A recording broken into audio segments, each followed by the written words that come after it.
नमस्ते भाई। जैसे कि आप टाइटल से ही समझ पा रहे हैं, CHSL 2023 अर्थमेटिक टॉप 25 क्वेश्चंस।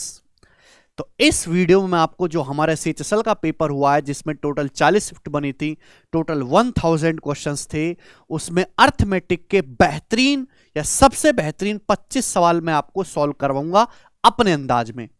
आपको इस वीडियो से काफी कुछ सीखने को मिलेगा। देखिए, पहले क्या था कि पहले आदमी नॉर्मल कंसेप्ट पढ़ लेता था, काम हो जाता था, ठीक है ना। उसके बाद अलग अलग मेथड्स भी सीखने पड़े। अब कंसेप्ट भी सीखना है, कंसेप्ट में ट्रिकी मेथड भी सीखना है, और उसके बाद जबरदस्त कैलकुलेशन भी सीखनी है, तब जाके आप पूरा पेपर जो है अटेम्प्ट कर पाओगे। ठीक है बच्चों, तो ये जो वीडियो आपको हेल्पफुल करेंगी कि आपकी कैलकुलेशन भी मजबूत हो और आप नए मेथड्स भी सीखे। कम से कम लिख के जल्दी आंसर निकालने का तरीका जो है आपको इस maths concept king YouTube channel की वीडियो से देखने को मिलेगा। ठीक है बच्चों, उससे पहले मैं आपको बता देना चाहता हूं कि 2024 में जो बच्चे तैयारी कर रहे हैं, जिनका टारगेट है कि 2024 में सीजीएल के थ्रू इंस्पेक्टर बनना या CHSL या CPO के एग्जाम को क्लियर करना, तो कैरिबल एप्लीकेशन पर हमारा मैथमेटिक्स का ये नया लाइव स्पेशल बैच को ज्वाइन कर सकते हैं। इसकी क्लास चालू हो चुकी है, ज्योमेट्री से हमने बैच शुरू किया है। ठीक है भाई, अभी 1-2 क्लास ही हुई है मेरे दोस्तों, तो अभी आपके पास समय है, अभी इसके रजिस्ट्रेशन ओपन है। आप इस पूरे सिलेबस को पढ़ने के लिए गणित के कैरिबल एप्लीकेशन पर इस लाइव बैच को ज्वाइन कर लीजिए। ठीक है बच्चों, चलिए अब हम शुरू करेंगे सवाल नंबर 1 से। देखिए, ये एक प्रैक्टिस सेशन है, क्योंकि कंसेप्चुअल सेशन नहीं है। जो हमारे कंसेप्चुअल सेशन है वो अलग हैं, फिर भी मैं आपको सवाल में यूज होने वाली मोटी मोटी बातें मैं समझाऊंगा। ठीक है ना। अगर आप ये 25 क्वेश्चन कर लोगे तो आप ये समझो कि आपने CHSL के सारे अर्थमेटिक के क्वेश्चन सॉल्व कर लिए। बताएं, 5 किलोमीटर की रेस में एस ने टी को 500 मीटर की बढ़त दी। उन्होंने एक ही टाइम में दौड़ पूरी करी है, एक ही समय में, और टी की स्पीड 13.5 किलोमीटर पर आवर है, टी की गति। तो आपसे पूछा गया है बच्चों यहां पर कि एस की गति क्या है। ओके, सवाल को समझ पाए? नहीं समझ पाए?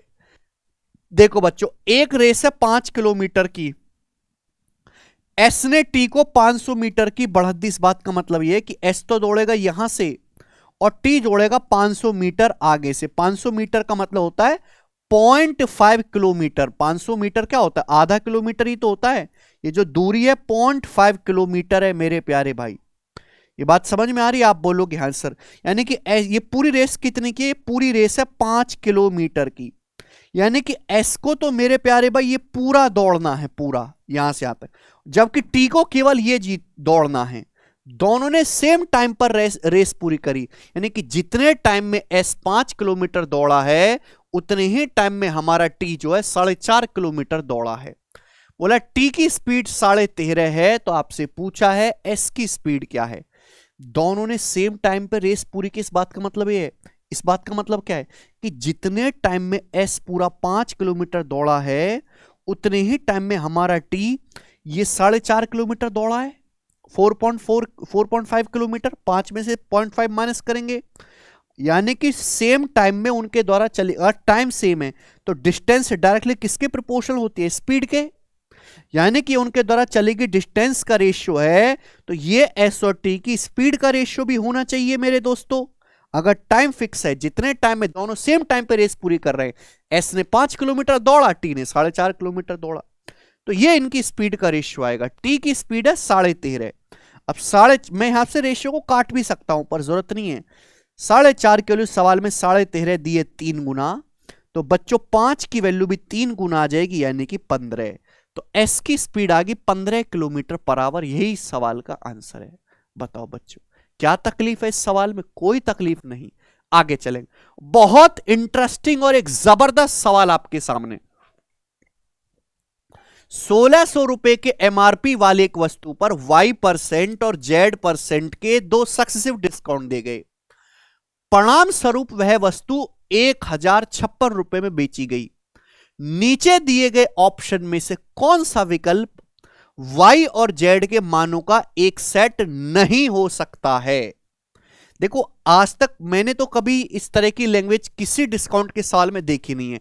हालांकि कंसेप्ट यहां पे सक्सेसिव डिस्काउंट का लगेगा, जिस पे मैंने आपको 2 लेक्चर ऑलरेडी पढ़ा रखे हैं, देख लेना।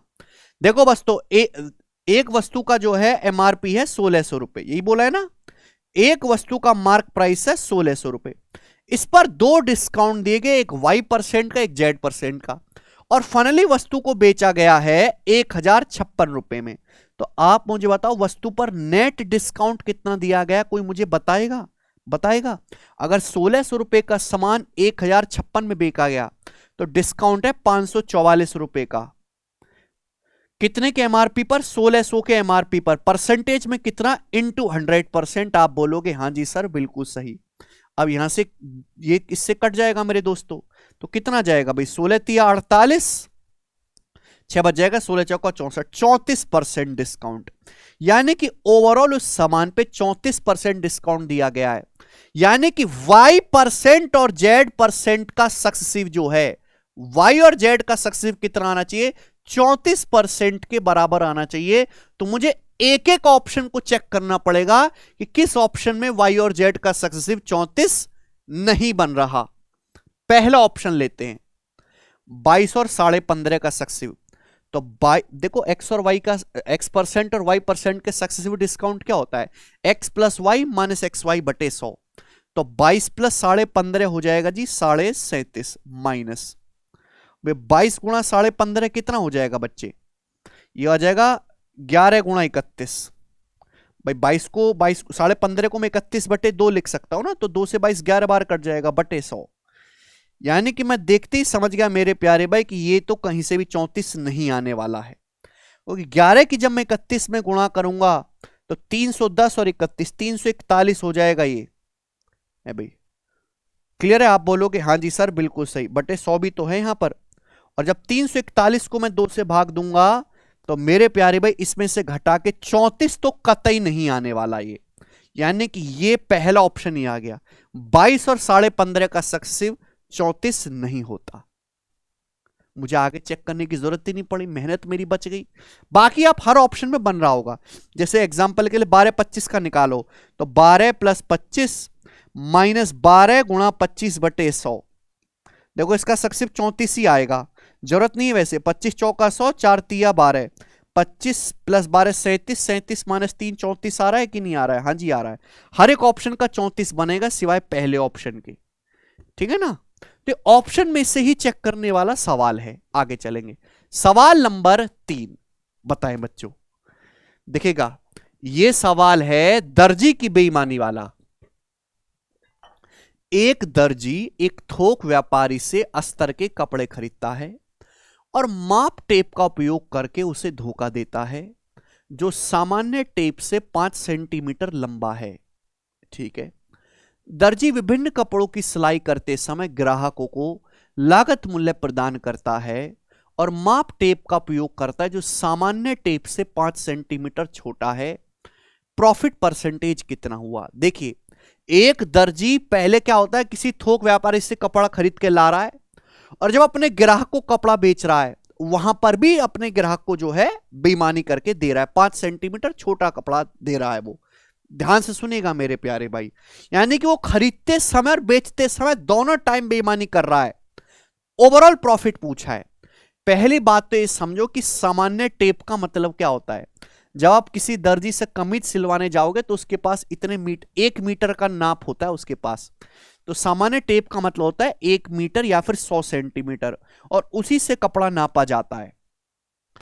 तो भाई एक दर्जी है वो थोक व्यापारी से कपड़ा खरीद के लाता है और एक ऐसी टेप का इस्तेमाल करता है जो सामान्य से 5 सेंटीमीटर लंबा है। यानी कि 100 सेंटीमीटर का पैसा देकर वो 5 सेंटीमीटर ज्यादा यानी कि 105 सेंटीमीटर कपड़ा ले आता है। ठीक है ना, दर्जी अपना ही लेके गया भैया नाप, बोला भाई साहब लो मेरे को नापड़ा, इससे कपड़ा नाप के दे दो। तो 100 सेंटीमीटर की नॉर्मल टेप है, ठीक है ना, लेकिन एक्चुअल में वो 5 सेंटीमीटर लंबी है। तो 100 मीटर का पैसा दिया है लेकिन ले लिया जो है थोक व्यापारी से दर्जी ने 105 मीटर। अब ग्राहक को बेचने की बारी है। ग्राहक से बोला भाई साहब संत आदमी लागत मूल्य पे दूंगा, जिस दाम पे खरीद के लाए उसी दाम पे दूंगा। लेकिन क्या करता है, एक ऐसी माप टेप का उपयोग करता है जो सामान्य टेप से 5 सेंटीमीटर छोटा है। ग्राहक बोलता है दर्जी मेरे को 100 सेंटीमीटर कपड़ा दो, कमीज बनवानी है। दर्जी बोलेगा बिल्कुल लो, लेकिन 100 सेंटीमीटर देता ही नहीं है हमारा दर्जी, 5 सेंटीमीटर कम देता है, 95 सेंटीमीटर ही देता है, 95। तो ग्राहक से पैसा ले लिया 100 सेंटीमीटर का, दिया कितना 95 सेंटीमीटर। तो ठीक है बच्चों, इधर कम वैल्यू होगी उधर ज्यादा, तभी प्रॉफिट होगा। ओवरऑल जो प्रॉफिट होगा वो इन दोनों का सक्सेसिव होगा। सक्सेसिव मतलब सीधी सीधी गुणा, 100 से 100 कट जाएगा और ये 5 से कटेगा मेरे दोस्तों, 5 से 19 बार, 21 बार, 19:21। समझे बच्चों, यानी कि 19 का समान 21 में जाएगा तो प्रॉफिट कितना होगा, 2/19। ठीक है बच्चों, तो 19 आएगा बटे में, ये वाला आंसर है डी ऑप्शन। परसेंटेज में कन्वर्ट करना है तो 100 से गुणा करो, परसेंटेज का साइन लगाओ, तो 19 दुसाम 190, 10 सही, 10/19% उत्तर हो जाएगा। ठीक है ना। तो सक्सेसिव मेथड बेस्ट मेथड है ऐसे सवालों को करने का, बनाएं। सवाल नंबर है बच्चों आपके सामने 4, कौन करेगा जी। एक निश्चित राशि 1 साल 9 महीने की अवधि के लिए 10% ब्याज की दर पर उधार दी गई। यदि ब्याज 1460 रुपए है तो आपसे पूछा है उधार दी गई राशि कितनी है। उधार दी गई राशि कितनी है। एक राशि उधार दी गई है 1 साल 9 महीने के लिए। अच्छा, 10% वार्षिक चक्रवृद्धि दर पर, ठीक है जी, और जो कि एनुअली कंपाउंड हो रहा है। ठीक है, एनुअली कंपाउंड हो रहा है। अगर कंपाउंड टेस्ट 1460 है तो अमाउंट कितना है, प्रिंसिपल पूछा। देखो, अगर अब ब्याज एनुअली कंपाउंड हो रहा है, समय कितना है, 1 साल और 9 महीने। 9 महीने का मतलब क्या होता है, 9 महीने को साल में कन्वर्ट करेंगे तो 9/12 है, 3/4 साल। आप बोलोगे हाँ जी सर बिल्कुल सही। आप बताओ, अगर 1 साल में 10% ब्याज है तो 3/4 साल में कितना होगा, 7.5%। 10% का 3/4 7.5%। तो आपको जो ब्याज मिलेगा वो 10 और 7.5 का सक्सेसिव मिलेगा। या तो आप सक्सेसिव से करो, ठीक है भाई, या फिर यहां पे फ्रैक्शन से भी कर सकते हैं भाई। 10% की फ्रैक्शन वैल्यू 1/10, यानी कि अगर आपका प्रिंसिपल 10 है तो 10 से 11 हो जाएगा। भाई 7.5% की फ्रैक्शन वैल्यू क्या होती है भाई, 2.5% 1/40 है। अपना 7.5% कितना हो जाएगा, 3/40, यानी कि 40 से मेरे दोस्तों कितना हो जाएगा, 43। समझ में आया।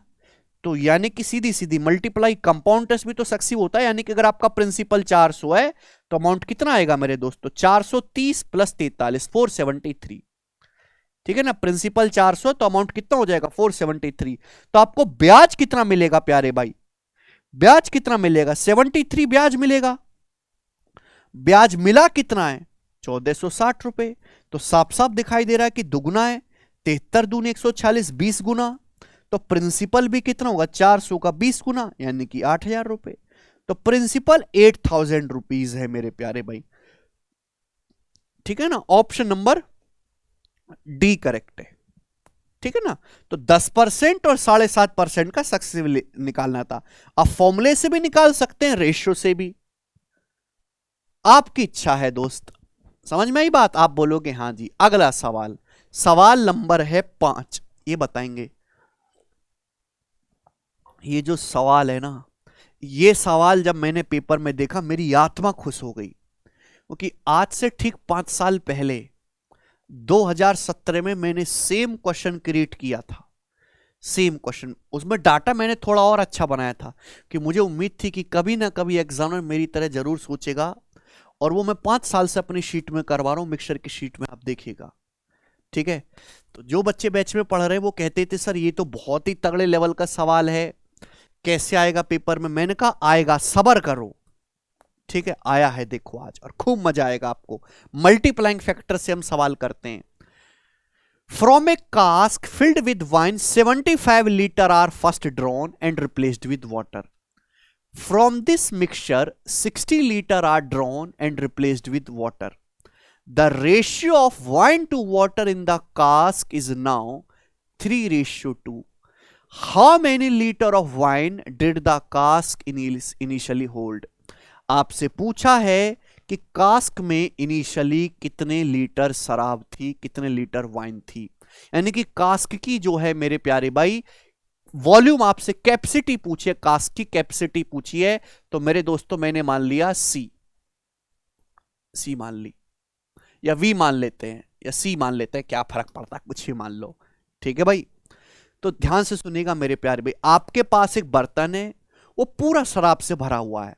आपने 75 लीटर शराब निकाली और उसकी जगह पानी मिला दिया। अब तो शराब और पानी का मिश्रण बन गया। अब आपने इस मिश्रण में से 60 लीटर निकाला और पानी मिला दिया, 60 लीटर ही पानी से रिप्लेस कर दिया। अब वाइन से वाटर का रेशियो हो गया मेरे दोस्तों, वाइन से वाटर का रेशियो बर्तन में 3:2। तो आपसे पूछा है लीटर में बर्तन में कितनी वाइन थी, यानी कि इनिशियली जो बर्तन फुल भरा हुआ था उस बर्तन की कैपेसिटी या बर्तन का वॉल्यूम क्या है, यही आपसे पूछा है। इनिशियली बर्तन पूरा भरा हुआ है वाइन से। ठीक है, ध्यान सुनेगा। ठीक है, आप यहां पर रिप्लेस कर रहे हो पानी से, मिक्सचर निकाल रहे हो, पानी मिला रहे हो, तो हम फोकस किस पे करेंगे, वाइन पे, वाइन पे फोकस करेंगे। भाई इनिशियली तो 100% वाइन थी ना, प्योर वाइन। 2 बार आपने रिप्लेस किया, तो 2 बार रिप्लेस करने के बाद वाइन कितनी बची है बर्तन में, भाई टोटल हो गया 5। 5 में से 3 पार्ट आपकी वाइन बची। आप बोलोगे हाँ जी सर। भाई अगर बर्तन की कैपेसिटी सी है, सी, आप इसमें से 75 लीटर निकालते हो, टोटल सी में से 75 लीटर निकालते हो, तो आपने इतना रिप्लेस किया है, तो मल्टीप्लाइंग फैक्टर कितना बचेगा, 1 माइनस 75/c। ये मल्टीप्लाइंग फैक्टर आएगा कि नहीं आएगा, बोलो हाँ, नहीं समझे। जैसे सपोज आपके पास 100 लीटर एक मिक्सचर है, 100 में से आप 30 लीटर निकालते हो, तो आपने कितना निकाला, 30% या 3/10, तो बचा कितना, 1 माइनस 3/10, 7/10 या 70% बचा, वही किया है।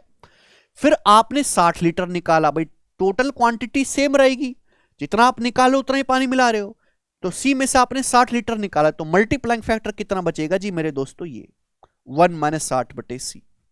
मल्टीप्लाइंग फैक्टर की गुणा ही होता है कंसंट्रेशन यानी कि सांद्रता। तो अपन को ये कहानी सॉल्व करनी है।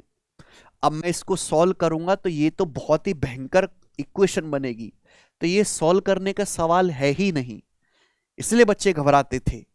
ये सवाल है ऑप्शन से करने का, जो ऑप्शन इसको सेटिस्फाई करेगा वही सवाल का आंसर होगा। मुझे निकालनी है कि बर्तन में कितनी क्वांटिटी है टोटल, ठीक है ना, टोटल मिक्सचर की क्वांटिटी सेम रहेगी।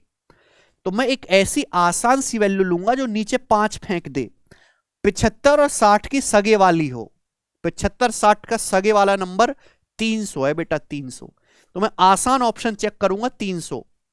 भाई 75 अगर मैं यहां पे 300 रखूंगा तो कितना आ जाएगा, 4 बार, 75 चौका 300, 1 माइनस 1/4, 3/4। 300 रखूंगा तो कितना आएगा, 5 बार, 6 पंजे 300, 1 माइनस 1/5, 4/5। अब 4 से 4 कट गया, 3/5 आ रहा है, देखो संतुष्ट कर गया, संतुष्ट कर रहा है, तो डी ऑप्शन इसका आंसर है, डी ऑप्शन। बहुत बेहतरीन, जबरदस्त, मसालेदार क्वेश्चन है। आगे चलेंगे भाई साहब, सवाल नंबर है 6, बनाएं।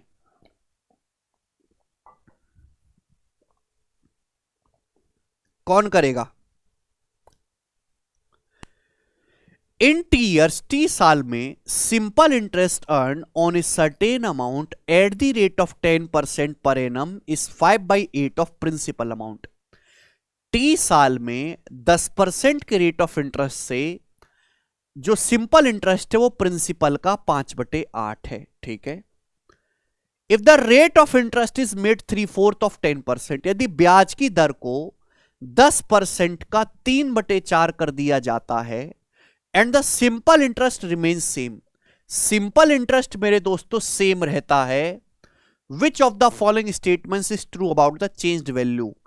तो निम्न में से कौन सा कथन सत्य है, ये टी के बारे में पूछा है मेरे दोस्तों, टाइम के बारे में कौन सा कथन सत्य है, बताएं। देखो बच्चों, इस सवाल में प्रिंसिपल पे कोई बदलाव नहीं किया गया, प्रिंसिपल सेम है। अगर प्रिंसिपल सेम है तो सिंपल इंटरेस्ट डायरेक्टली किसके प्रोपोर्शनल होगा, रेट परसेंटेज गुणा टाइम। अब आप मुझे जवाब दो, आपने ब्याज की दर को 3/4 कर दिया, आपको सेम ही ब्याज मिल रहा है, सिंपल इंटरेस्ट में कोई बदलाव नहीं है। अगर दो संख्याओं का प्रोडक्ट कांस्टेंट है तो एक संख्या जिस रेशियो में चेंज होगी दूसरी उसकी रिवर्स रेशियो में होगी कि नहीं, परसेंटेज का सिंपल सा नियम। भाई पहले ब्याज की दर 10% थी, 10%, आपने ब्याज की दर को 10% का 3/4 कर दिया, 3/4 बोला है ना, ब्याज की दर को 10% का 3/4 कर दिया, 3/4, यानी कि ब्याज की दर अगर नीचे हमेशा बेस वैल्यू होती, पहले 4 थी तो 4 से 3 हो गई, तो टाइम तो रिवर्स रेशियो में चेंज हो जाएगा ना। यानी कि टाइम अगर पहले 3 था तो 3 से 4 हो जाएगा। अगर इनिशियल पहले टाइम 3 था तो अब टाइम 4 हो जाएगा, यानी कि टाइम जो हो गया 4/3 टाइम्स हो गया। टाइम 4/3 टाइम्स हो गया, ये नहीं है मेरे दोस्तों, 3/4 नहीं हुआ, 4/3 टाइम्स हो गया, सेम नहीं है। जितना टाइम पहले था उसका 4/3 गुना समय, रेट 3/4 हो गया तो टाइम 4/3 गुना हो गया, उल्टा रिवर्स रेशियो में। यानी कि मुझे टाइम की एग्जैक्ट वैल्यू निकालनी पड़ेगी जो कि सी और डी ऑप्शन में से होगा।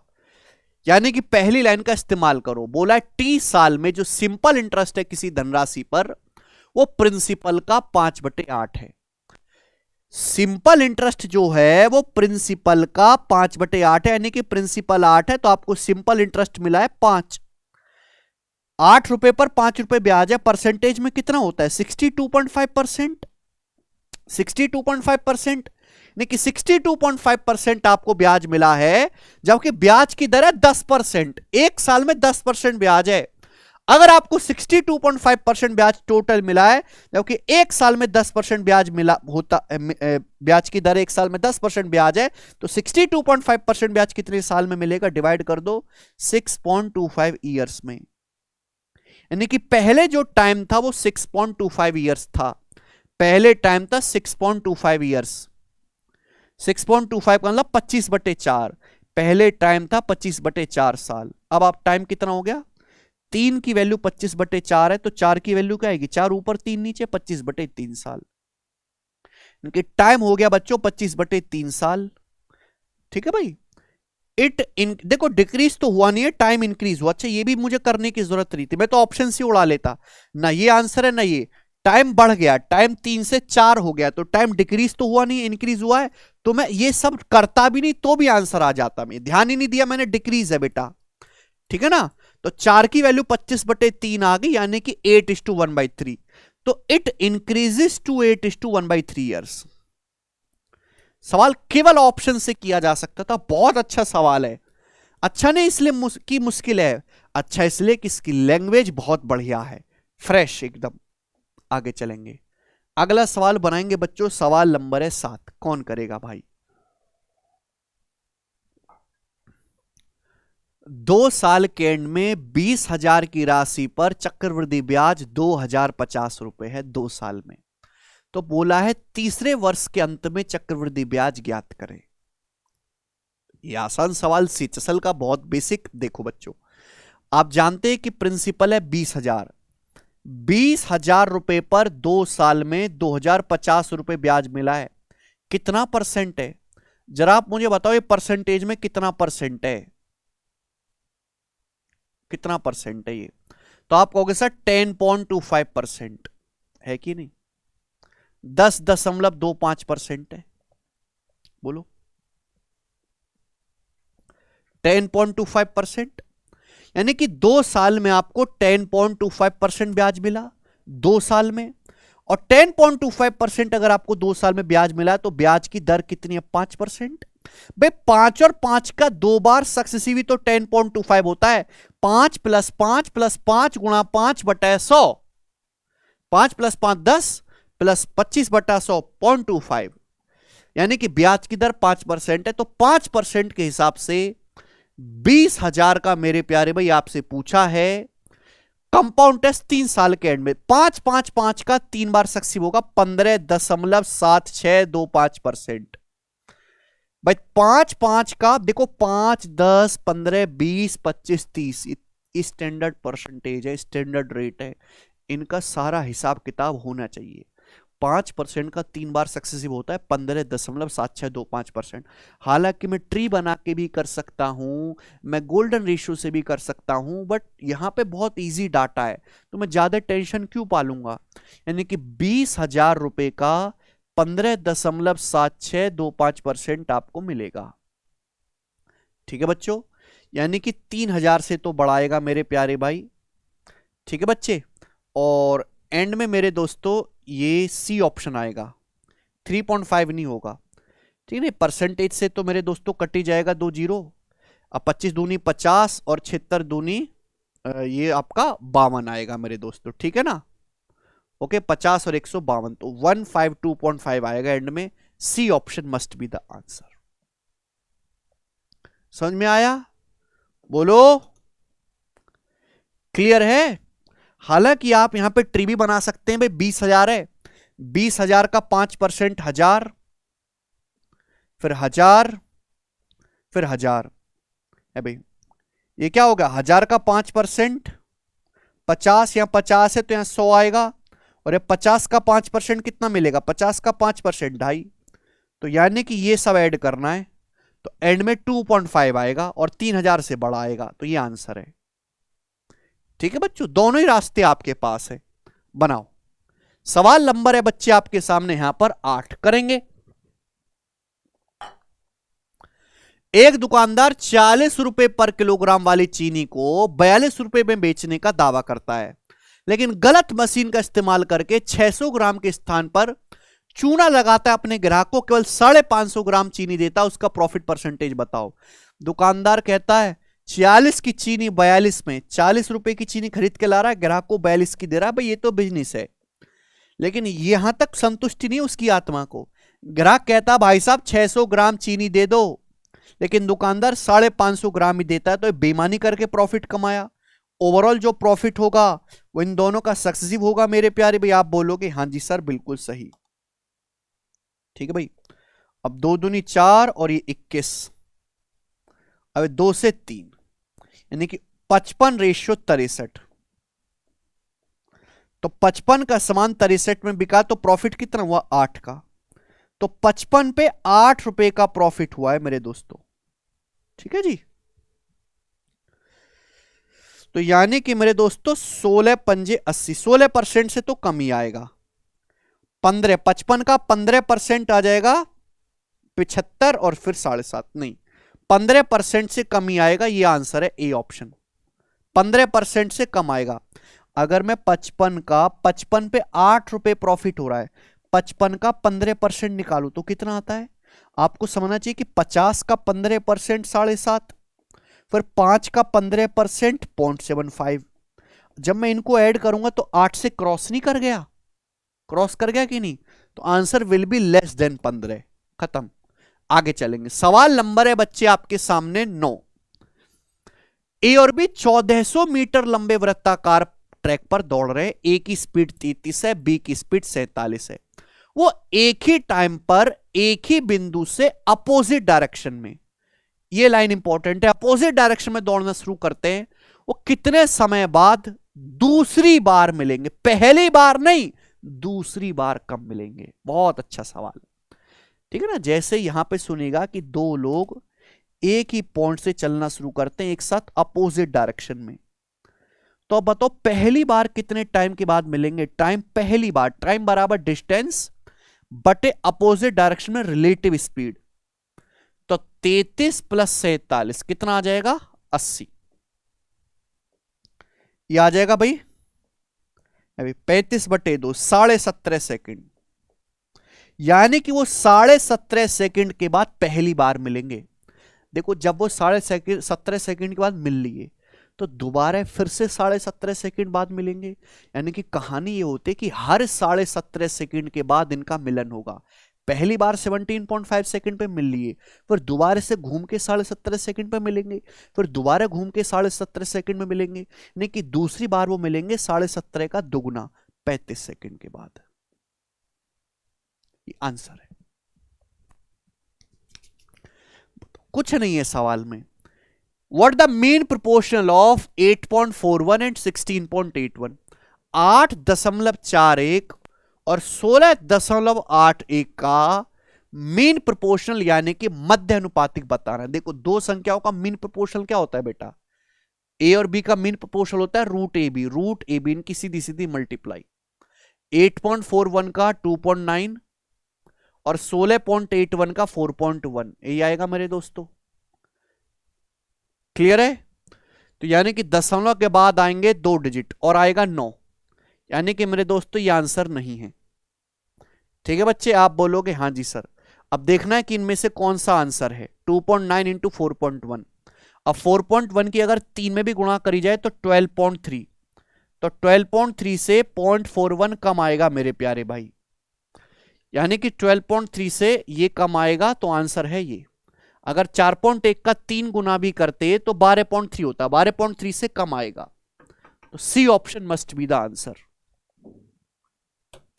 अगला सवाल बताए भाई साहब, सवाल नंबर 11। रेस के सवाल आजकल बहुत आने लगे हैं, फिर से एक और रेस का तगड़ा सवाल। बोला 140 मीटर की दौड़ में पंकज 2.5 मीटर पर सेकंड की स्पीड से दौड़ता है। बहुत बढ़िया। वह अरुण को 20 मीटर की शुरुआत देता है, फिर भी उसे 4 सेकंड से हरा देता है अरुण को। अरुण की स्पीड क्या है? देखो बच्चों, पहले तो आप इस सवाल का मतलब समझो कि सवाल का मतलब क्या है। जैसे बच्चों एक रेस हो रही है, रेस है 140 मीटर की, कितने की? 140 मीटर की। पंकज 2.5 मीटर पर सेकंड की स्पीड से दौड़ता है, वो अरुण को 20 मीटर की स्टार्ट देता है, ठीक है ना। यानी कि पंकज तो दौड़ेगा यहां से और अरुण दौड़ेगा यहां से 20 मीटर आगे से। बात समझ में आई? यानी कि पंकज तो दौड़ेगा बच्चों पूरी डिस्टेंस, 140 मीटर की रेस, पूरी रेस दौड़ेगा पंकज भाई, लेकिन अरुण को दौड़ना है केवल ये, यानी कि अरुण को केवल 120 मीटर ही दौड़ना है अगर रेस जीतनी है तो, 120 मीटर। ठीक है भाई, अरुण को केवल 120 मीटर ही दौड़ना यहां से यहां तक। अब पंकज दौड़ता है 2.5 मीटर पर सेकंड की स्पीड से, फिर भी अरुण को 4 सेकंड से हरा देता है। तो पंकज तो 140 मीटर दौड़ा है पंकज, 2.5 मीटर, 2.5 का मतलब होता है 5/2 मीटर पर सेकंड की स्पीड से। तो पंकज को पूरी रेस दौड़ने में समय कितना लगा? 5 से 140, 28 बार, 28 दूनी 56, यानी कि पंकज ने पूरी रेस 56 सेकंड में खत्म करी है। पंकज ने पूरी रेस 56 सेकंड में खत्म करी 2.5 की स्पीड से, और पंकज ने अरुण को 4 सेकंड से हरा दिया। इसका मतलब क्या हुआ? इसका मतलब अरुण 4 सेकंड लेट रेस खत्म करता है, यानी कि अरुण रेस खत्म करेगा 56 + 4 60 सेकंड में। अरुण जो है 60 सेकंड बाद अपनी जो है फाइनल पॉइंट पे पहुंचता है। तो अरुण 60 सेकंड में दौड़ा कितना है? 120 मीटर। तो अरुण ने 60 सेकंड में 120 मीटर दौड़ा है, तो अरुण की स्पीड कितनी है? 120/60, 2 मीटर पर सेकंड अरुण की स्पीड है। C option. सवाल कहीं से कहीं तक मुश्किल नहीं है, बस सवाल थोड़ा कंसेप्चुअल है। अगला question number 12, what the fourth proportional of. अच्छा जी, आपसे पूछा इनका चौथा अनुपाती जानते हैं? अगर आपको 3 संख्याएं A B C दी हैं और आपसे पूछा जाए इनका चतुर्थ अनुपाती, फोर्थ प्रोपोर्शनल, तो होता है BC/A। यही है, यहां पर भी यही निकालना है, यानी कि इन दोनों की गुणा करके इससे भाग देना है। 5 × 3 और √8 की √10 में गुणा करेंगे कितना आएगा? 80। 80 √80, 80 का मतलब 4√5, √80 का मतलब क्या हो जाएगा? 16 × 5 = 80, 4√5 और नीचे आ जाएगा 3√5। तो 3√5 तो कट गया, बच गया 20। 20 आंसर है भाई, बोलो। 80 का मतलब 4√5 आ जाएगा, वो कट गया मेरे दोस्तों। यहां से आगे चलो, कुछ नहीं था सवाल में। यदि किसी धनराशि पर 3 साल के लिए 4% की दर से चक्रवृद्धि ब्याज और साधारण ब्याज का अंतर 76 रुपए है, तो राशि क्या है? सवाल में दिया है 3 साल के CI और SI का डिफरेंस 76 रुपए है 3 साल के लिए। ठीक है भाई, ब्याज की जो दर है वो 4% पर एनम है, तो राशि क्या है? हालांकि सवाल को करने के कई सारे तरीके हैं, ठीक है ना। मैं आपको बताता हूं जो कभी धोखा नहीं देगा। आप 4 का सक्सेसिव भी निकाल सकते हो। 4% की फ्रैक्शन वैल्यू क्या होता है? 1/25। 1/25 होता है मेरे दोस्तों, बस समझ में आई, 1/25। मैं बात जानता हूं मेरे दोस्तों कि 3 साल का गोल्डन रेशियो है ये 3:1, 3 साल का गोल्डन रेशियो 3:1 होता है। ये जो वैल्यू आएगी ये 3 साल के CI और 3 साल के SI का डिफरेंस होती है। जो बच्चे हमसे पढ़े वो जानते हैं कि ऐसे कितने भी कैलकुलेटिव सवाल को धुएं में कैसे उड़ाया जाता है। अगर हमें कहानी 3 साल तक जाननी है, यहां देखो /25 आ रहा है, मुझे /25 /25 /25 3 बार तक करना पड़ेगा। तो मैंने मान लिया कि माना जो हमारा प्रिंसिपल है वो 25 का क्यूब है, माना प्रिंसिपल 25 का क्यूब है मेरे प्यारे भाई। 2 साल की कहानी होती पावर 2, 4 साल की होती पावर 4, 5 साल की होती पावर 5। ब्याज की दर है 4% यानी कि 1/25। तो 25 क्यूब का 1/25 25 स्क्वायर, इसका 1/25 25, फिर इसका भी 1/25 1। यहीं से डिफरेंस आएगा। डिफरेंस कितना आएगा मेरे प्यारे भाई? 25 तिया 75 और 1 एकम 1 76, 76 आया है। 76 की वैल्यू सवाल में 76 रुपए दी है। यानी कि अगर प्रिंसिपल 25 का क्यूब है, 25 का क्यूब होता है 15,625 है, तो यहां पे आपका जो डिफरेंस बनेगा वो 76 बनेगा, यानी कि इसका 1 गुना। तो 15,625 रुपए ही आपकी राशि है। यही सवाल का जो है आंसर हो जाएगा, ऑप्शन नंबर सी। वैसे भी जो आंसर आता वो 25 क्यूब के सगे वाला आता। एक ही ऑप्शन दिख रहा है।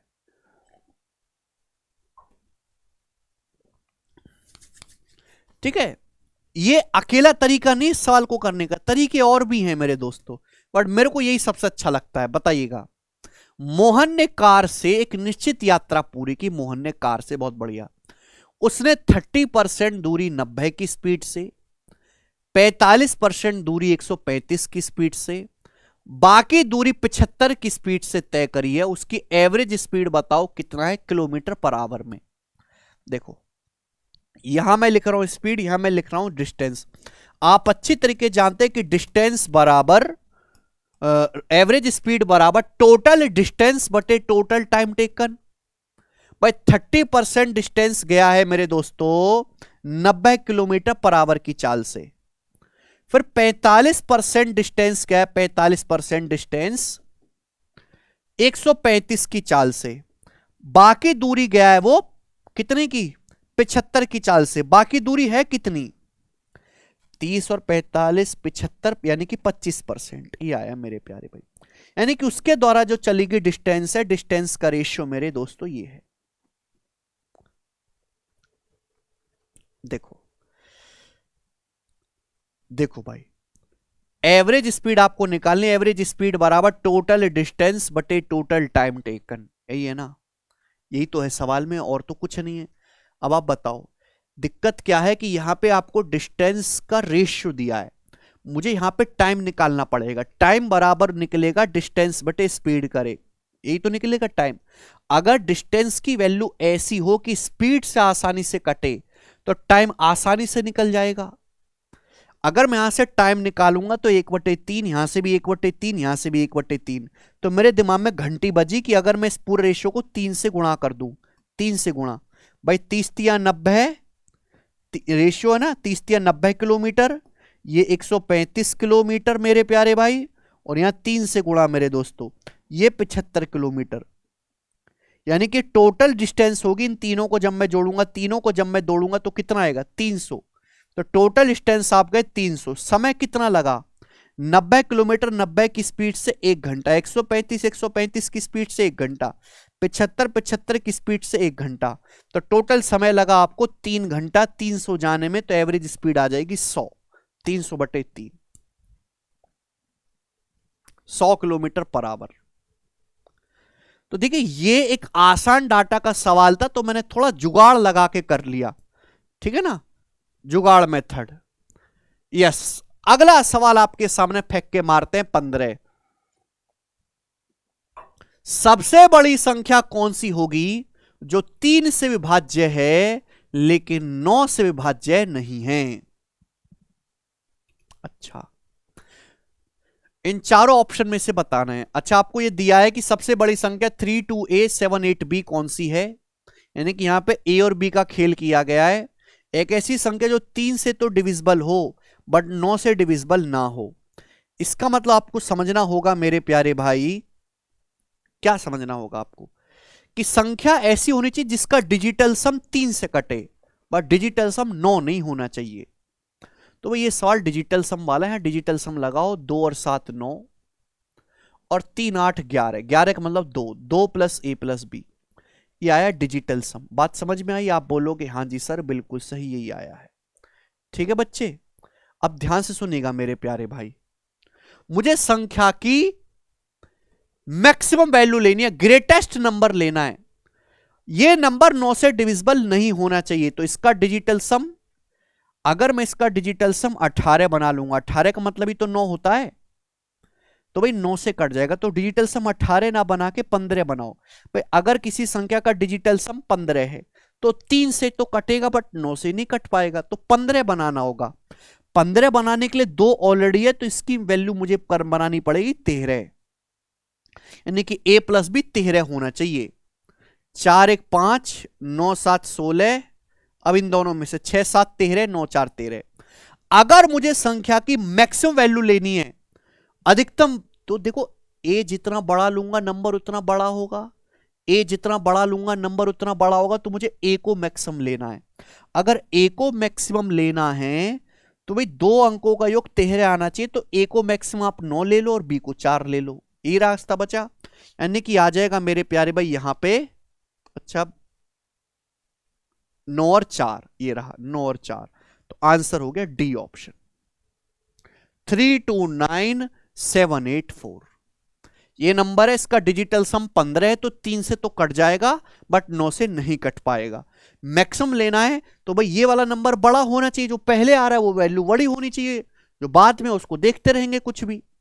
ठीक है बच्चा, तो ग्रेटेस्ट जो हो सकती है किसी डिजिट की वैल्यू वो 9 हो सकती है, समझ में? अब 2 अंकों को जोड़ के 18 से ज्यादा आ ही नहीं सकता, इसलिए मैंने डिजिटल सम ही 18 बनाया। 18 बनाएंगे तो 9 से कट जाएगा, इसलिए 18 से छोटा 15 बना लेते हैं। तो काफी बेहतरीन सवाल है मेरे प्यारे भाई। अगला क्वेश्चन, सवाल नंबर 16, एक और सवाल फेंक के मार दे आपके सामने। किसी वस्तु के अंकित मूल्य पर 45% की छूट देने पर 45% का लाभ होता है। 50% की छूट दी जाए अंकित मूल्य पर तो लाभ क्या होगा? देखिए लाभ होता है सीपी पे। सीपी पे हुआ क्या है, यहां लिखेंगे मेरे दोस्तों मार्क प्राइस, यहां लिखेंगे हम सीपी। ठीक है ना? देखो मार्क प्राइस पे डिस्काउंट देने के बाद भी सेलिंग प्राइस आता है, कॉस्ट प्राइस पे प्रॉफिट कमाने के बाद भी सेलिंग प्राइस आता है। ऐसे सवालों का सबसे बढ़िया तरीका है कि सेलिंग प्राइस को बराबर कर दो। जैसे मान लिया मैंने वस्तु का अंकित मूल्य 100 रुपए है, अगर आप 100 रुपए पर 45% डिस्काउंट दोगे तो सामान बिकेगा कितने में? 55 रुपए में। सेलिंग प्राइस को बराबर कर रहे हैं, 100 रुपए पे 45% डिस्काउंट दोगे तो सामान बिकेगा कितने में? 55 रुपए में। जबकि सामान पे हुआ कितना? 45% लाभ। अगर किसी सामान पे 45% लाभ हुआ है तो कॉस्ट प्राइस के 145% में बिकेगा, क्रिय मूल्य के 145% में बिकेगा। आप बोलोगे हाँ जी सर बिल्कुल सही। और यदि अंकित मूल्य पर 50% छूट दी जाए, 100 पे 50% छूट दी जाए तो सामान बिकेगा 50 रुपए में। अगर सामान को 50 रुपए में बेचोगे तो सीपी के कितने परसेंट में बिकेगा बताओ? बताएं बच्चों।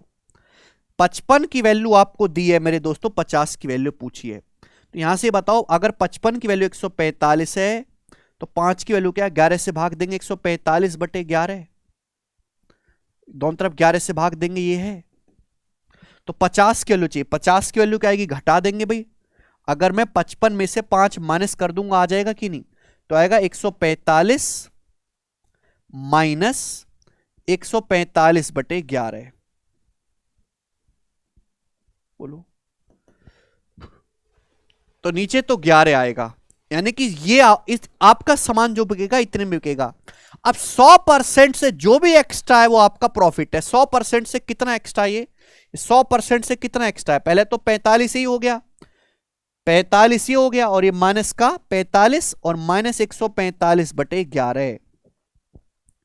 ठीक है बेटे, ये आएगा मेरे प्यारे भाई, इतना परसेंट आएगा 45 माइनस 145 बटे 11। ठीक है ना? आप डायरेक्ट भी निकाल सकते हैं, कोई दिक्कत वाली बात नहीं है। तो यानी कि मेरे प्यारे भाई, यानी कि एंड में 0 आएगा, एंड में 0 आएगा भाई। अगर यहां पे एक पंजे 5, 5 में से 5 घटाएंगे 0, तो यहां पे 1 7 8 हो जाएगा, 1 + 7 ही 8, और 1 3 3 2 5, और 1 1 1 9 10, ये वाला आंसर है। 45 माइनस 145 को अगर आप 11 से भाग भी देंगे तो कितना जाएगा मेरे दोस्तों? ये 13 बार चला जाएगा, 13 सही 2/11। तो 45 में से 14 घटाएंगे 31, 31 सही 9/11%। पहला ऑप्शन उत्तर है। ठीक है, तो थोड़ा सा मेरे दोस्तों आपको ढंग से कैलकुलेशन करनी है, आगे चलेंगे। सवाल नंबर है 17, बनाओ बच्चों क्या उत्तर है। मुझे तो सवाल बहुत ही जबरदस्त, बहुत ही फाइन क्वेश्चन लगा ये वाला, मैंने शॉर्ट्स में भी करवाए अलग से। बोला 85 वस्तुओं का अंकित मूल्य 153 वस्तुओं के लागत मूल्य के बराबर है। 104 वस्तुओं का विक्रय मूल्य 65 वस्तुओं के अंकित मूल्य के बराबर था। तो हर वस्तु से होने वाला प्रॉफिट या लॉस परसेंटेज बताएं। तो यहां पे दो अलग अलग चीजें दी हैं मेरे दोस्तों, और आपको रिलेट करना है सीपी, एमपी और एसपी को। ठीक है ना, ये एमपी, सीपी और एसपी। ठीक है ना। देखो तरीके सवाल के कई सारे, आप रेशो से भी बना सकते हैं। अब जैसे यहां पे बोला है कि 85 वस्तुओं का अंकित मूल्य मार्क प्राइस 153 वस्तुओं के लागत मूल्य के बराबर है। तो एमपी से एसपी का रेशियो क्या आएगा, आप मुझे बताओ। एमपी से एसपी का रेशियो कितना आएगा मेरे प्यारे भाई। तो आप कहोगे सर 85 उधर जाएगा, 153/85। तो मैं, आपको नहीं लग रहा कि इंटरचेंज होगा, 153 यहां गया एमपी के पास, 85 यहां चला गया। तो ये लाइन लिखने की जरूरत नहीं पड़नी चाहिए। अगर 85 वस्तुओं का एमआरपी 153 वस्तुओं के सीपी के बराबर है, तो 85 यहां लिख दो सीपी के पास, 153 लिख दो एमपी के पास, यानी कि ये इनका डायरेक्ट रेशियो आ जाएगा। और ये किससे जाएगा, 17 से। 17 निम्मा 153, 17 पंजे 85, 9:5। बात आई समझ में। फिर उसके बाद क्या बोला है, उसके बाद बोला है 104 आर्टिकल का सेलिंग प्राइस 65 आर्टिकल के एमपी के बराबर है। 104 आर्टिकल का सेलिंग प्राइस 65 आर्टिकल के एमपी के बराबर है। तो 65 आ जाएगा सेलिंग प्राइस के पास और 104 आ जाएगा मार्क प्राइस के पास। क्या आ जाएगा मेरे प्यारे भाई, ये हो जाएगा मेरे दोस्तों 13 से। 13 से चला जाएगा, 13 अट्ठे 104, 13 पंजे 65, 8 और 5, यानी कि आपके पास ये रेशियो बन गया। दोनों में मार्क प्राइस कॉमन है, दोनों में मार्क प्राइस सेम है। यहां दोनों में मार्क प्राइस, यहां भी 9 है यहां 8 है। तो एमपी को सेम बनाओ। 9 और 8 को सेम बनाना है तो ऊपर 8 से गुणा, ये सीपी 40 हो जाएगा, या नीचे 9 से गुणा 9 से, तो ये एसपी आपका 45 हो जाएगा। ये सीपी से एसपी का रेशियो है 40 और 45, यानी कि प्रॉफिट है 5/40, जो कि 1/8 है। और 1/8 का मतलब 12.5% प्रॉफिट है। B option 12.5%।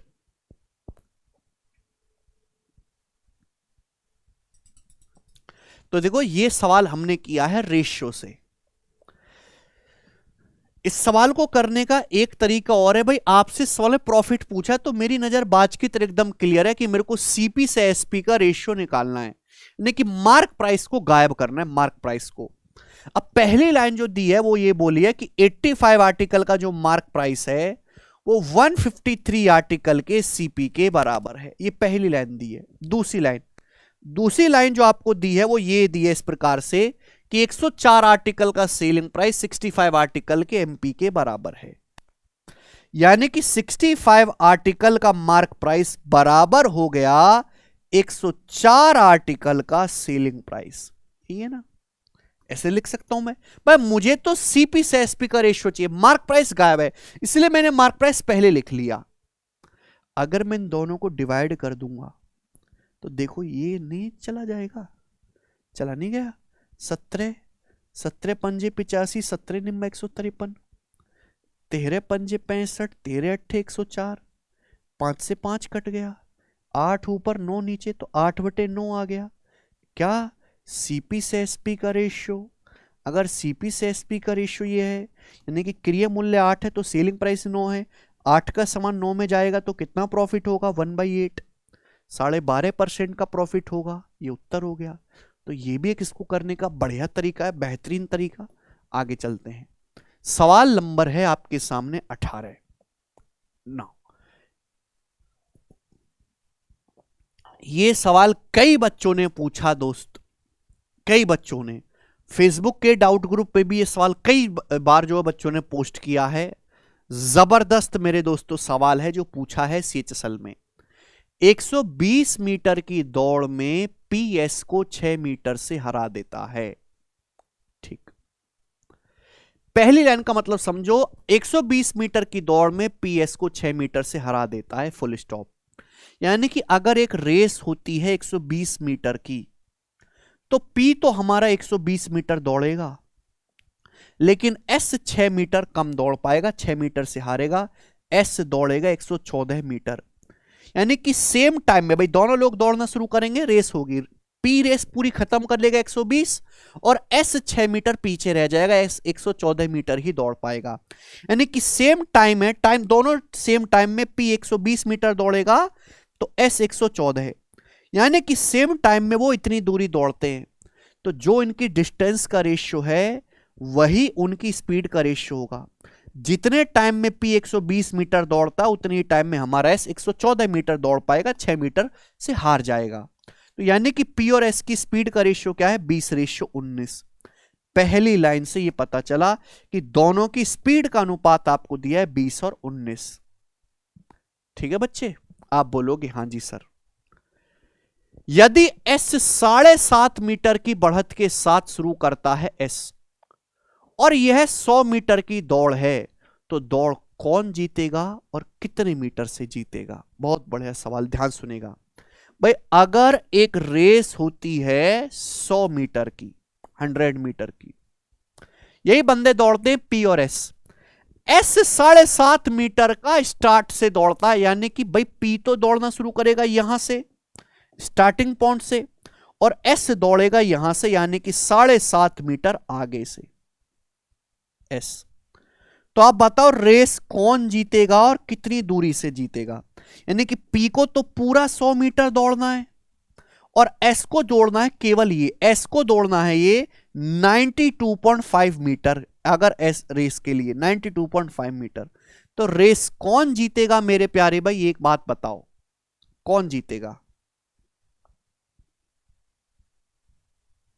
देखो, प्यार से समझने वाली बात है। पी और एस की स्पीड का रेशियो 20:19 है। इसका मतलब ये हुआ कि अगर पी, सपोज मैंने मान लिया कि पी जीतता है, अगर पी 100 मीटर दौड़ेगा, पी 100 मीटर 5 गुना, तो एस कितना दौड़ेगा? एस दौड़ेगा 5 गुना 95 मीटर। भाई अगर पी 100 दौड़ेगा तो एस कितना दौड़ेगा? 95, जबकि एस को तो 92.5 ही दौड़ना है। जितने टाइम में 100 मीटर की रेस पी मारेगा, उतने टाइम में एस 95 मीटर भाग जाएगा, जबकि एस को भागना है केवल ये 92.5। इसका मतलब ये हुआ कि एस जीत जाएगा। तो यानी कि रेस जो जीतेगा वो एस जीतेगा, पी नहीं जीतेगा। इन दोनों में से एक आंसर है। तो यानी कि रेस जीतेगा भाई एस। अब बताओ एस कितने से रेस जीतेगा? भाई एक बात बताओ, एस को दौड़ना है 92.5 मीटर मेरे दोस्तों, 92.5 मीटर दौड़ना है एस को, 19 यूनिट। क्लियर है? तो एस तो 92.5 मीटर दौड़ेगा, 19 की वैल्यू, तो उसमें पी कितना दौड़ेगा मेरे प्यारे भी? जवाब दो, पी कितना दौड़ेगा? अगर 19 की वैल्यू 92.5 है तो पी दौड़ेगा मेरे दोस्तों 20 यूनिट। तो पी कितना दौड़ेगा जवाब दीजिएगा। तो आप कहोगे सर ये 19 से कट भी रहा है कि नहीं? ये 19 चौक 76,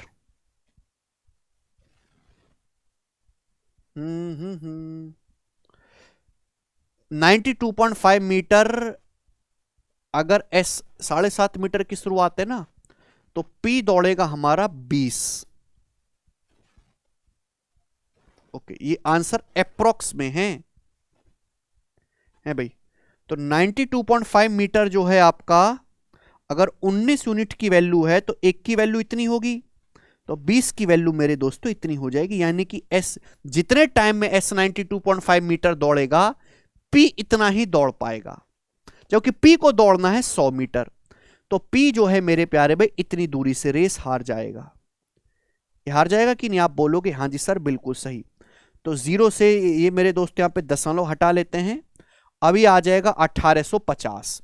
925 का दोगुना 1850/19। समझ में आया? आप बोलोगे हां जी सर बिल्कुल सही। अब कितनी बार जाएगा मेरे दोस्तों? 19 से। 19 निम्मा 171, 171 के बाद कितना बचेगा मेरे दोस्तों यहाँ पे 14, और फिर 19 सत्ते 133, फिर बचेगा 7 जीरो, और यानी कि 19 सत्ते 133, 7 जीरो बचेगा, तो 19 दिया 57। ठीक है भाई, यानी कि अप्रोक्स 2.6 आएगा, 19 दिया 57, फिर 13 बच गया, तो 19 सत्ते 133, 97.37। तो 100 में से 97.37 घटाएंगे तो अप्रोक्स 2.63 मीटर आएगा, 2.63 मीटर, यानी कि हमारा एस रेस जीतेगा 2.63 मीटर से। नहीं समझे? सवाल नहीं, पूरा बवाल है। फिर से बता देता हूं एक बार। देखो, पहली लाइन का इस्तेमाल करके मैंने पता लगा लिया कि पी और एस की स्पीड का रेशियो 20:19 है। अब एक रेस दौड़ी जा रही है 100 मीटर की। ठीक है बच्चे, पी को तो ये पूरा दौड़ना है 100 मीटर, जबकि एस को दौड़ना है 92.5 मीटर। अगर मैं पी को पूरा 100 मीटर दौड़ाऊंगा तो एस भागेगा 95, जबकि एस को तो 92.5 भागना है, यानी कि एस रेस पहली खत्म कर लेगा, यानी कि जीतेगा कौन? एस, पी नहीं जीतेगा। अब अगर रेस एस जीतेगा तो जाहिर सी बात है पी हारेगा। तो आपसे यही पूछा है पी कितनी जो है दूरी से हारेगा। भाई एस मैं ये पता लगा रहा हूं कि जितने टाइम में एस 92.5 मीटर दौड़ेगा उतने टाइम में पी कितना दौड़ेगा। पी 19 की वैल्यू अगर 92.5 है तो पी दौड़ेगा 20 यूनिट, तो 20 की वैल्यू आएगी 92.5 बटे 19 इंटू 20, यानी कि पी जो है इतनी रेस दौड़ेगा मेरे दोस्तों। बात समझ में आई? आप बोलोगे हाँ जी सर बिल्कुल सही। जबकि पी को दौड़ना है 100 मीटर, पी दौड़ेगा इतनी, तो कितनी मीटर से हार जाएगा? 100 में से माइनस कर देंगे। तो जब मैं इसको माइनस करूंगा तो ये अप्रोक्स जो है आपका ए ऑप्शन इस सवाल का आंसर बनेगा 2.63। ठीक बच्चों,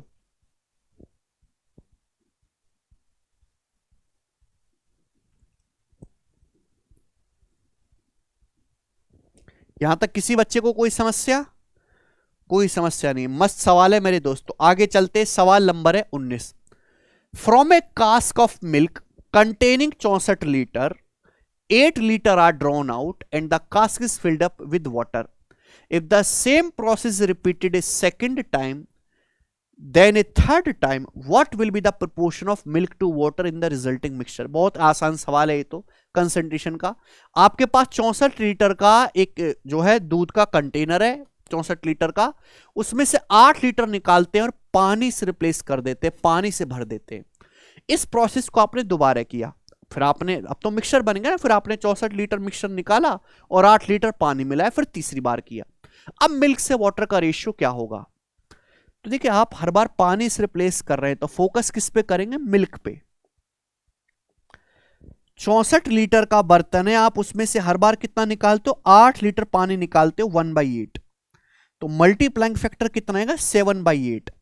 आपने प्रोसेस 3 बार किया, तो 3 बार ऐसा करने के बाद बर्तन में दूध का कंसंट्रेशन ये होगा, दूध का कंसंट्रेशन, यानी कि 7 का क्यूब 343 और 8 का क्यूब 512 है, यानी कि अगर अब बर्तन में दूध 343 है तो टोटल मिश्रण 512 है। आउट ऑफ टोटल मिश्रण दूध इतना है 343, मिल्क से वाटर का रेशियो पूछा ना 343, तो वाटर कितना आएगा? 512 में से 343 माइनस कर देंगे, है भाई, तो 9 और ये 10 में से 4 गया 6, 169, 343 रेशियो 169। टोटल में से मिल्क की क्वांटिटी माइनस कर देंगे, 512 में से 343, वाटर बचेगा 169। खत्म। आसान सवाल। ये बताएंगे बच्चे, सवाल नंबर है आपके सामने 20। समीता की आय का 65% भैरव की आय के 91% के बराबर है। यदि समीता की इनकम उससे 1500 रुपए अधिक होती, भैरव की आय 500 रुपए अधिक होती, तो समीता और भैरव की इनकम का रेशियो 3:2 होता। समीता और भैरव की वास्तविक संयुक्त आय बताओ। What is the actual combined income of Samita and Bhairav. Samita और भैरव की अभी जो है एक्चुअल में कंबाइंड इनकम क्या है? तो देखो बच्चों, ये सवाल हो गया क्रॉस मल्टीप्लीकेशन मेथड का। कैसे? पहली लाइन देखो, समिता की इनकम का 65% बराबर है भैरव की इनकम के 91% के। हालांकि लाइन लिखने की जरूरत नहीं है, आपस में इंटरचेंज हो जाता है भाई। 13 पंजे 65, 13 सत्ते 91, यानी कि ये 7 इधर आएगा 5 उधर। समिता और भैरव की इनकम का जो रेशियो वो 7:5 है। ये उनकी इनकम का रेशियो है मेरे प्यारे भाई। टोटल कंबाइंड इनकम आएगी 7 5 12, 12 का मल्टीपल आएगा। 12 मतलब मेरे दोस्तों,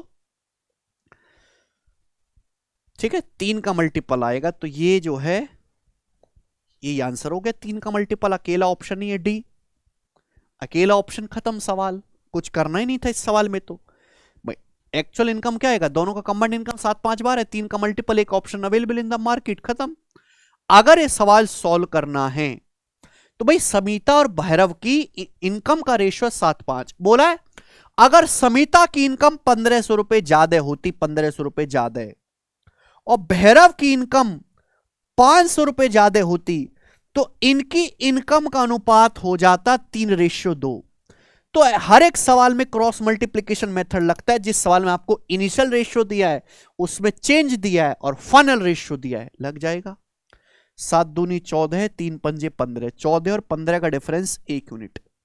वैल्यू कितनी आएगी, 1500 और 3000, 1500 3000 का डिफरेंस 1500 रुपए। तो 1 यूनिट की वैल्यू 1500 रुपए है। पता चल गया। दोनों की कंबाइंड इनकम मिला के 7 5 12 यूनिट। तो 12 यूनिट की वैल्यू आपको निकालनी 12 से गुणा। तो 1500 गुणा 12 आ गया मेरे प्यारे बच्चे यहां पर 18,000 रुपए। डी ऑप्शन आंसर है, 18,000, खत्म। अगला सवाल, सवाल नंबर है आपके सामने यहां से 21। प्रॉफिट लॉस का। देखिए प्रॉफिट लॉस की बहुत अलग अलग लैंग्वेज, प्रॉफिट लॉस और रेस, यही 2 चैप्टर हैं जिनसे ठीक ठाक सवाल आए हैं अर्थमेटिक में। सुखेन ने बिक्री के लिए कुछ खराब होने वाली वस्तुएं खरीदी, उसमें से 15% वस्तुएं बेची नहीं जा सकी और खराब हो गई। हालांकि सुखेन बाकी वस्तुओं को उस कीमत पर बेचने में कामयाब रहा जिससे उसे 19% का कुल लाभ कमाने में मदद मिली। सुखेन ने प्रत्येक वस्तु के लागत मूल्य से कितने प्रतिशत अधिक पर प्रत्येक वस्तु बेची है जो खराब नहीं हुई। बहुत अच्छा सवाल। देखो सुखेन ने कुछ सामान खरीदा है और उसमें से कुछ खराब भी हो सकता है, तो 15% सामान खराब हो गया और बेचा नहीं जा सका। बाकी सामान को, बाकी वस्तुओं को उसने इस दाम पर बेचा है जिससे कि उसे ओवरऑल 19% का लाभ हो गया। ओवरऑल मतलब सारी जितनी वस्तु खरीदी थी उस कीमत पे 19% का प्रॉफिट हुआ।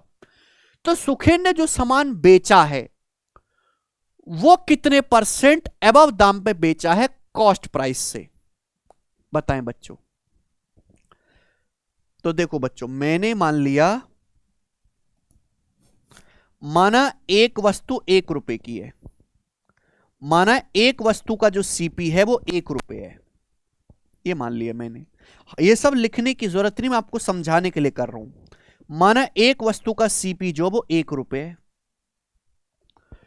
15% वस्तु खराब हो गई, 15%, ठीक है ना।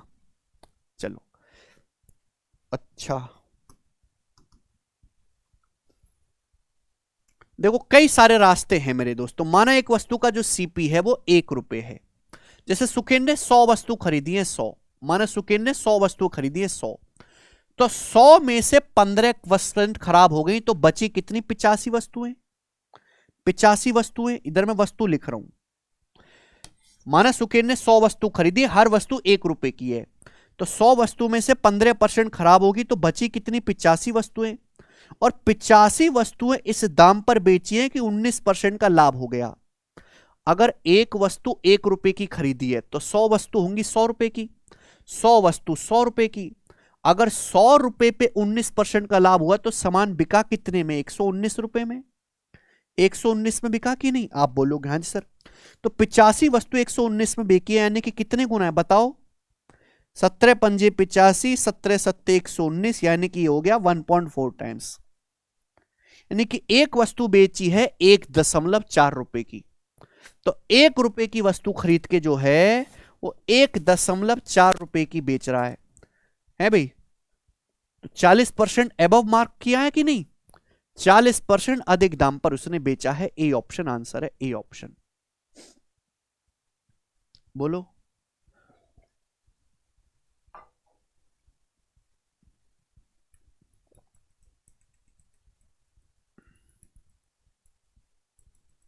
क्लियर है? यहां तक कोई समस्या नहीं, इसमें कोई भी समस्या नहीं है। बड़ा आसान सा सवाल था मेरे प्यारे भाई, ठीक है जी। ओके, देखो आप इस सवाल को डेविएशन से भी बना सकते हैं। आप इस सवाल को डेविएशन से भी बना सकते हैं, कई सारे रास्ते हैं। जैसे 15% वस्तुएं बेची नहीं जा सकी, कोई वस्तु अगर बेची नहीं गई तो 100% लॉस हो गया। 15% का फ्रैक्शनल होता है 3/20। जैसे एक आदमी ने 20 वस्तुएं खरीदी, 20 में से 3 वस्तुएं बिकी नहीं, उन पे 100% आपका लॉस हो गया, 100%। तो बाकी बची 17 वस्तुएं है भाई। 17 वस्तुओं पे कितना परसेंट प्रॉफिट होगा, कितने दाम पर बेचना चाहिए कि ओवरऑल जो है 19% का, ओवरऑल जो है 19% का लाभ हो ओवरऑल। भाई अगर कोई सामान बेचा ही नहीं गया तो बिल्कुल कूड़े में चला गया, 100% लॉस। बाकी 17 वस्तुओं को कितने परसेंट ऊपर, कितने परसेंट प्रॉफिट में बेचना चाहिए कि ओवरऑल 19% का लाभ हो, बताओ। ठीक है भाई, क्या आप नहीं कर सकते मेरे प्यारे भाई? कोई भी कर सकता है। देखो बच्चों, अगर यहां 19%, ध्यान से सुनिएगा मेरे दोस्तों, तरीके बहुत सारे हैं, पर टोटल सामान कितना है 20 रुपए का 19% होना चाहिए 380, 380 होना चाहिए मेरे प्यारे भाई। यहां कितना हो रहा है टोटल प्रॉफिट होना चाहिए 20 रुपए, 20 पे 19%, यहां हो रहा है माइनस का 300, यानी कि होना चाहिए 680। होना चाहिए कि नहीं 680? बोलो हाँ, 380 है, होना चाहिए भाई 380 टोटल होना चाहिए, या माइनस का 300, तो 680 होना, 680 और माइनस 300 टोटल आ गया 380%। कितनी वस्तुओं पर? 17 पर, तो 680/17 आ गया 40। ये भी एक रास्ता है करने का। बोलो हाँ, आगे चलेंगे। 22वां सवाल। एक आदमी ने 2 वस्तुएं बेची जिनमें से प्रत्येक को 42,600 रुपए में बेचा गया। प्रत्येक वस्तु को इतने में बेचा है, प्रत्येक को, यानी कि सेम सेलिंग प्राइस वाला सवाल है। 2 आर्टिकल को सेम सेलिंग प्राइस में बेचा, पहली पर 25% लॉस है, दूसरी पर 20% प्रॉफिट है। कुल प्रॉफिट या लॉस परसेंटेज ज्ञात करें उसका। कुल प्रॉफिट या लॉस परसेंटेज कितना होगा? ओके, देखो बच्चों, सवाल है समझने वाला, एकदम प्यारा प्यारा। यहां पर डाटा बहुत मरा हुआ, आप रेशियो से भी कर सकते हैं। 2 वस्तुओं को सेम सेलिंग प्राइस पर बेचा, ये सीपी है, ये एसपी है। फॉर्मूला भी है और इसका रेशियो मेथड भी आसान रहेगा, डाटा आसान है। पहले पे 25% लॉस हुआ, 1/4, 1/4 का मतलब 4 का समान 3 पे।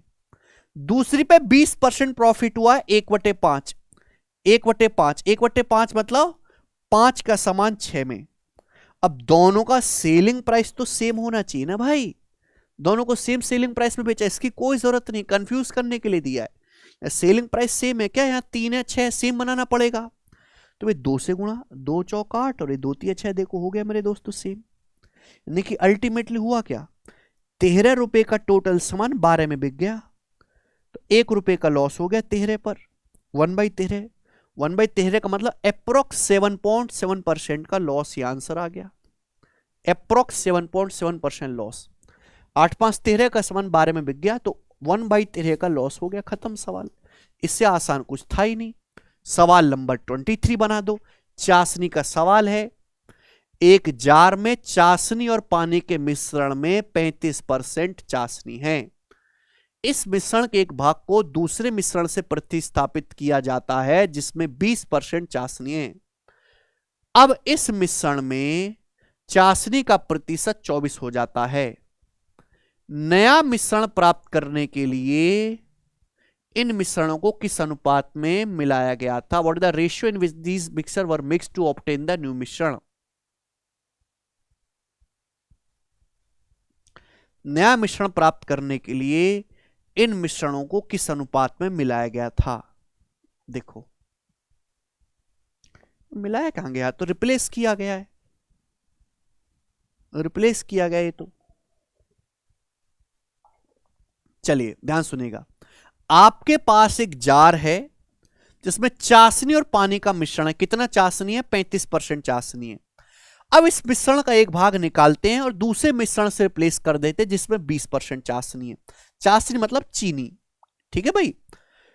और जो फाइनल मिश्रण बना उसमें चाशनी का परसेंटेज 24% हो गया। तो एलिगेशन का सवाल है, अगर आपके पास चाशनी और पानी का एक मिश्रण है जिसमें 35% चाशनी है, आप इसमें से अगर कुछ मिश्रण निकाल भी लोगे तो निकालने के बाद जो बचेगा उसमें भी चाशनी का परसेंटेज 35% ही रहेगा। बात क्लियर हुई कि नहीं हुई? 35% ही रहेगा, ठीक है भाई। अगर आपके पास चाशनी और पानी का एक मिश्रण है जिसमें 35% चाशनी है, आप इसमें से कुछ मिश्रण निकाल भी लोगे तो निकालने के बाद जो बर्तन में बचेगा मिश्रण उसमें भी चाशनी का परसेंटेज कंसंट्रेशन 35 रहेगा। फिर उसमें एक और मिश्रण ऐड कर दिया जाता है, जो हमने ऐड किया उसमें 20% चाशनी है। और फाइनली जो नया मिश्रण बना है, नया मिश्रण, उसमें चाशनी का परसेंटेज होता है 24% हो जाता है। तो आप मुझे बताओ किस रेशियो में इन दोनों को मिलाया गया है? तो आप कहोगे सर 4 और एक 35 माइनस 24 11, 4:11 आ गया। तो दोनों को मेरे प्यारे भाई 4:11 के रेशियो में मिलाया गया है। यहां पे नहीं पूछा कि आपने कितना पार्ट निकालकर रिप्लेस किया, आपने ये इस सवाल में पूछा किस अनुपात में मिलाया गया। तो भैया पहले का 4 यूनिट लिया है तो दूसरे का 11 यूनिट मिलाया गया है।